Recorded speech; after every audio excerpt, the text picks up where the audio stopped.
राधे राधे साथियों, आज मैं फिर एक नया वीडियो आप लोगों के लिए लेके आई हूँ क्योंकि जैसे कि आपको पता है कि हमारा जो पेपर है महिला महिला पर्यवेक्षक का वो जल्दी होने वाला है 28 फेब से एंड टाइम बहुत कम बचा हुआ है अभी हमारे पास। तो आप जानते हैं कि हमारा सिलेबस बहुत बड़ा है जिसमें 4 खंड हैं ए, बी, सी, डी जिसमें हमें चाइल्ड डेवलपमेंट पढ़ना है, पोषण एंड स्वास्थ्य पढ़ना है, फिर मैनेजमेंट भी पढ़ना है, लॉजिकल रीजनिंग, जीके भी पढ़ना है। तो आज मैं आप लोगों का ज़्यादा टाइम नहीं वेस्ट करूँगी बट मैं उन टॉपिक्स पे डिस्कस करने वाली हूँ जिसको हम जल्दी से जल्दी कंप्लीट कर सकते हैं प्लस जो बहुत इंपॉर्टेंट है। पढ़ना तो आपको सब कुछ ही है बट स्टिल हमें लगता है कि ऐसे कौन से इंपॉर्टेंट टॉपिक्स है जिसमें से क्वेश्चन आएंगे ही आएंगे, है ना। तो आज हम उन टॉपिक्स पे डिस्कस करेंगे। तो आइए सबसे पहले हम देखते हैं हमारा फर्स्ट पोषण एंड स्वास्थ्य जो हमारा प्रथम खंड है, जिसमें अगर हम पोषण में देखें तो जो आपका ये फर्स्ट टॉपिक आपको दिख रहा है पोषण, इसमें से सब कुछ ही इम्पोर्टेंट है। इवन इसमें आप बीमारियां देख लीजिए, चाहे आप संतुलित आहार, मैक्रो माइक्रो, इसमें आपको न्यूट्रिएंट्स के बारे में बताना है, विटामिन्स के बारे में हमें पढ़ना है, उनसे होने वाली बीमारियां एंड ये इसमें हम ऑलरेडी आधी से ज़्यादा बीमारियां हम पढ़ लेंगे। दैट मीन्स कि आप जो आगे पढ़ेंगे ना यहाँ पे कुपोषण, टीकाकरण, सामान्य बीमारियों की जानकारियां, तो इसमें से आधी बीमारियां तो हम ये फर्स्ट यूनिट पढ़ के ही कवर कर लेंगे। जब ये संतुलित आहार और ये सब हम पढ़ेंगे तो उसमें हमारी ऑलरेडी आधी बीमारियां कवर हो जाएंगी। ओके, सो ये चीज़ है। प्लस नेक्स्ट अगर हम बात करते हैं जीवन की विभिन्न अवस्थाओं में पोषण का महत्व, तो किशोरावस्था, गर्भावस्था, धात्री माता, अब देखिए जो गर्भावस्था और किशोरावस्था वाला टॉपिक है ये इसमें, प्लस जो आप चाइल्ड डेवलपमेंट देखेंगे उसमें कॉमन टॉपिक है ये, ठीक है। तो ये दोनों में ही हमको पढ़ना है ना। तो इसलिए हमें क्या करना है कि हम इसको यहाँ पे कवर कर लेंगे तो वहां हमारा समय बच जाएगा। तो इस तरीके से ये एक टॉपिक हो गया। प्लस नेक्स्ट देखेंगे गर्भवती की देखभाल, गर्भावस्था में वजन की निगरानी, मातृ शिशु सुरक्षा, गर्भावस्था में खतरों से बचाव, गर्भावस्था में प्रसव पूर्व स्वास्थ्य जांचें, ये सब जब आप गर्भावस्था से पढ़ेंगे अच्छे से, अगर आप गर्भावस्था पढ़ते हैं तो उसी से लगे हुए सारे टॉपिक हैं जो ऑटोमेटिकली कंप्लीट हो जाएंगे, ठीक है। तो मैंने अभी तक आपको क्या क्या बताया है कि आपको सबसे पहले तो ये जब आप बीमारियां, जब विटामिन पढ़ेंगे तो इसमें आधी से ज्यादा बीमारियां ऐसी होंगी जो आप ऑलरेडी कंप्लीट करेंगे। तो जब आप यहाँ सामान्य बीमारों की जानकारी पढ़ेंगे तब आपका सिर्फ रिविजन होगा क्योंकि इनमें आधी से ज़्यादा बीमारी हम ऑलरेडी खत्म कर चुके होंगे। तो इस तरीके से अगर आप रिलेट करके पढ़ेंगे तो आपका सिलेबस जल्दी कंप्लीट होगा। जैसे आपने ये पढ़ा उसके बाद सीधे आ जाइएगा सामान्य बीमारियों की जानकारी के लिए, तो इसमें हमारा रिवीजन हो जाएगा प्लस जो 2-4 बचे टॉपिक है वो हम जल्दी से कंप्लीट कर लेंगे, ठीक है। फिर आते हैं गर्भवती की देखभाल, तो गर्भावस्था पढ़ेंगे तो लगे हाथ फिर हम गर्भवती की देखभाल वाला भी पूरा टॉपिक कंप्लीट कर लेंगे, तो हमारा ये यूनिट जल्दी से कंप्लीट हो जाएगी। फिर आते हैं हम टीकाकरण कार्यक्रम में, तो टीकाकरण कार्यक्रम भी उतना ही इम्पोर्टेंट है जो आपका ज़्यादा समय नहीं लेगा। आप एक बार जो है मतलब एक दिन का टॉपिक है वो आप आराम से उसको खत्म कर लेंगे, ठीक है। फिर आते हैं हम एनआरएचएम मतलब नेशनल रूरल हेल्थ मिशन और ICDS integrated child development scheme, ठीक है। तो इनके अंदर जो योजनाएं चल रही हैं ये भी आपका हार्डली कुछ घंटे लेंगे और आपका जल्दी से कंप्लीट हो जाएगा। जन्म के पूर्व कारण एवं संरक्षण के उपाय, जन्म के बाद कारण एवं संरक्षण के उपाय, ठीक है। मतलब जन्म के पूर्व क्या हमको सावधानियां बरतनी है, जन्म के बाद हमें क्या सावधानियां बरतनी है कुपोषण को लेके। तो देखिए ये कुपोषण भी आपका बीमारियों में कंप्लीट होगा क्योंकि ऐसी कुछ बीमारियां आप यहाँ विटामिन की कमी से पढ़ेंगे जो कुपोषण के अंदर आएंगी। तो आपको ऑलरेडी एक नॉलेज विटामिन से, मैं आपको बोल रही हूँ ना, ये जो आपकी फर्स्ट पोषण वाली यूनिट है इसको बहुत ध्यान से पढ़िएगा क्योंकि आपके आधे से ज्यादा टॉपिक इसी से खत्म हो जाएंगे, ठीक है। जैसे मैंने भी आपको क्या क्या खत्म करा दिया, विटामिन के साथ सामान्य बीमारियों की जानकारी खत्म हो जाएगी, कुपोषण में आधी से ज्यादा जानकारी आपकी खत्म हो जाएगी। तो जब आप इन पर आएंगे ना तो आपको ऐसा बहुत कुछ लगेगा कि अरे ये तो मैंने पहले भी पढ़ा था, तो आपका रिवीजन हो जाएगा, ठीक है। तो ये थी हमारी फर्स्ट यूनिट। नेक्स्ट अब हम सेकंड खंड की तरफ चलते हैं। तो सेकंड खंड में भी देखिए सामान्य ज्ञान विभागों की योजनाएं, है ना, जो सामान्य ज्ञान तर्क एवं शक्ति है उसमें अलग अलग जो विभाग हैं उनके तहत क्या क्या योजनाएं चलाई जा रही हैं। तो हमें मेनली हमारे आंगनवाड़ी से रिलेटेड या बच्चों से रिलेटेड या माताओं से रिलेटेड योजनाओं पे ज्यादा फोकस करना है क्योंकि एग्जाम में वही पूछेंगे।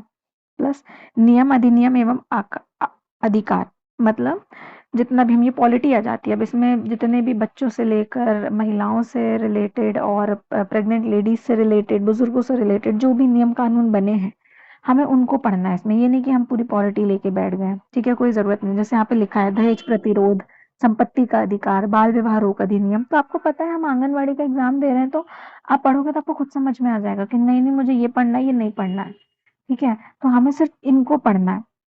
फिर शारीरिक संरचना सामान्य ज्ञान, जिसमें हमारा पाचन तंत्र, ग्रंथियां, प्रजनन तंत्र मतलब हमारा digestive system, glands, reproductive system, किशोर, देखिए फिर से किशोरावस्था आ गया है।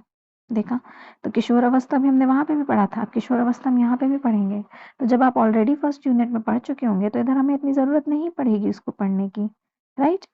नेक्स्ट हम आते हैं कंप्यूटर का सामान्य ज्ञान, ठीक है, जिसमें एमएस ऑफिस, इंटरनेट, मोबाइल संचालन का ज्ञान। ये कोई बहुत बड़ा टॉपिक नहीं है, आपका एक दिन में खत्म होने वाला। आप एमएस ऑफिस एक टॉपिक उठाइए, आपको ढेर वीडियो दिख जाएंगे, ठीक है, एक दिन में खत्म होने वाले टॉपिक है। इंटरनेट के बारे में आधी से ज्यादा चीजें आप चलाते हैं तो आपको पता होंगी, बस आप उसका एक वीडियो देखेंगे तो वो खत्म हो जाएगा, ठीक है। सामान्य गणित, देखो गणित को लेके और लॉजिकल रीजनिंग को लेकर इतनी टेंशन लेने की जरूरत बिल्कुल नहीं है। देखिए 8वीं का गणित यहाँ पे लिखा हुआ है, बहुत ही नॉमिनल सा मैथ्स आता है और उतना ही नॉमिनल सी रीजनिंग आती है। तो आप एक बार एक दो प्रीवियस ईयर क्वेश्चन पेपर भी लगा के देख लीजिए, आपको समझ आ जाएगा क्या लेवल होता है, ठीक है। तो देखा हमारी सेकेंड यूनिट भी कितनी जल्दी कंप्लीट हो जाएगी। देन नेक्स्ट आता है तृतीय खंड हमारा, जिसमें प्रबंधकीय गुण है, मैनेजमेंट। अच्छा, इसमें जो भी लोग जिन्होंने बीकॉम, बीबीए, एमबीए किया हुआ है या कॉमर्स बैकग्राउंड से हैं, मुझे नहीं लगता इसमें उनको कुछ ज्यादा दिक्कत जाएगी, क्योंकि आधे से ज्यादा इसमें थ्योरी है जो बहुत अच्छे से समझ आएगी। बस हमें इसमें पढ़ना क्या है, तो कुछ डेफिनेशन हमको इसमें पढ़नी होंगी, किसने कौन सी थ्योरी दी थी, ठीक है, किसने क्या डेफिनेशन दिया था, बस इन सब चीजों का ही थोड़ा सा ध्यान रखना है। बाकी तो सब समझने वाले क्वेश्चन है जो आराम से हो जाएंगे।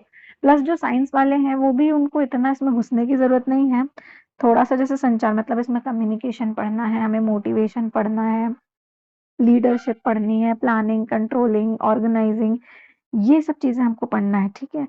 तो इसके लिए आपको बहुत ज्यादा सोचने समझने की जरूरत नहीं है, क्योंकि थ्योरी ज्यादा है इसमें। बस थोड़ा सा फैक्चुअल है इसमें कि डेफिनेशंस और कौन सी थ्योरी किसने दी, ये फैक्चुअल बेसिस पे इधर पे पूछते हैं। और बाकी 10 मार्क्स का तो इधर पे सिर्फ और सिर्फ पैसेज आता है, जो बहुत ईजी होता है, ठीक है। पैसेज में आपको पैसेज से आंसर करने, तो 10 मार्क्स तो आप सोचिए आपके कहीं नहीं गए। 45 में से 10 मार्क्स सीधे सीधे वहीं चले जाते हैं, ठीक है। तो आपको सिर्फ 35 मार्क्स का ही इधर पे पढ़ना है, ठीक है। तो ये खंड भी सॉल्व हो जाता है। ओके, एक बार देख लेते हैं हम इसमें क्या क्या है।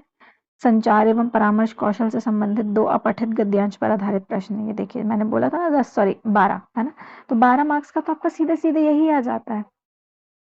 प्लस विकास की अवधारणा एवं उसकी मुख्य चुनौतियां, पंचवर्षीय योजना, 5 ईयर प्लान्स, वेरी इंपॉर्टेंट है ना, यहाँ से भी थोड़ा सा फैक्चुअल डेटा आ जाता है, तो 5 ईयर प्लान्स हमको पढ़ना है। ओके, प्लस नेतृत्व विकास, लीडरशिप, मैंने आपको बताई थी कि लीडरशिप की क्या क्वालिटीज होती हैं किसी कंपनी में। जब जिन्होंने भी कॉमर्स पढ़ा है वो शायद रिलेट कर पाएंगे, और जिन्होंने नहीं भी पढ़ा उनके लिए ये कोई डिफिकल्ट नहीं है।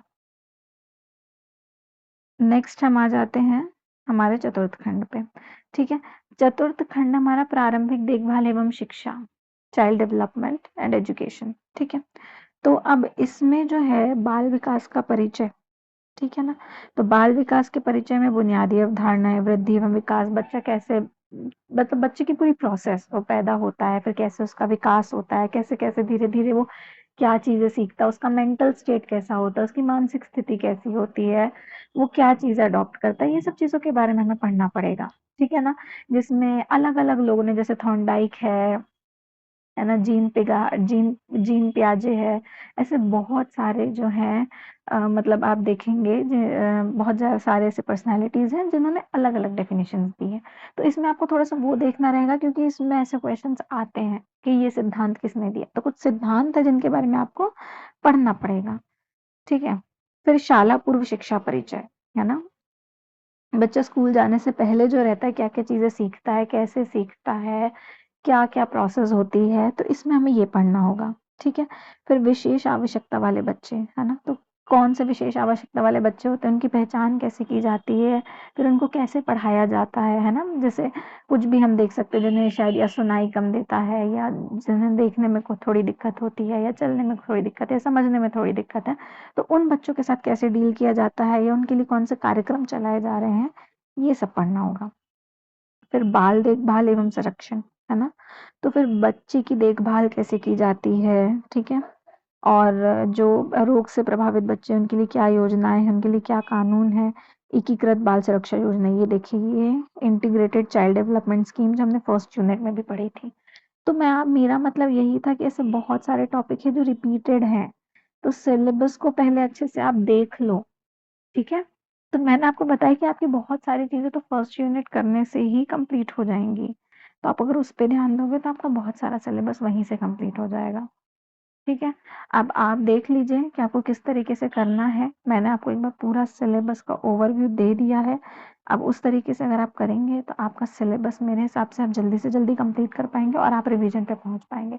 जितना रिवीजन, जितनी प्रैक्टिस, उतना अच्छा स्कोर आप करेंगे। कोई हार्ड नहीं है, कोई टफ नहीं है, ठीक है। बस अपना टाइम जितना ज्यादा से ज्यादा हो सके पढ़ाई पर लगाइए एंड आप कर लेंगे। ओके, सो बस मेरा बताने का यही मतलब था। बाकी का चीजें हम मतलब मुझे जो भी लगेगा तो मैं नेक्स्ट वीडियो में आपके लिए वो चीजें जरूर लेकर आऊंगी। All the very best.